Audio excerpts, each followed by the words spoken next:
अस्सलाम वालेकुम। ये पावर स्टीयरिंग ट्रैक्टर खड़ा हुआ है हमारे पास 480 पावर प्लस बड़े टायरों के साथ। ये इसको गाजी 65 हॉर्स पावर के बड़े टायर लगे हुए हैं और बहुत ही खूबसूरत ट्रैक्टर ये लगता है। बड़े टायरों के साथ इसका हिस्सा भी बड़ा होता है, स्पीड भी ज़्यादा होती है, पावर स्टीयरिंग भी होता है, तो जिसकी वजह से ये ट्रैक्टर बहुत ज़बरदस्त चलता है। एक दफ़ा इसको किसी फार्मर को इस ट्रैक्टर की आदत हो जाए तो वो दोबारा 480 पे नहीं आता।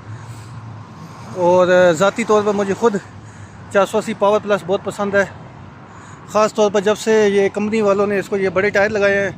इससे ये इस ट्रैक्टर की एक अपनी शान हो गई है, अपना रोब, अपना शान, खूबसूरती, क्या बात है। ज़बरदस्त ट्रैक्टर है भाई, बहुत ही खूबसूरत दीदा ज़ेब ट्रैक्टर है। और इसकी भाई ये डिमांड इसकी बहुत मुनासिब हम कर रहे हैं और कांटेक्ट करें हमें दारा ऑटोज़ पर 06665411434। बुकिंग रेट से आपको ये भी ट्रैक्टर कम पे दे देंगे।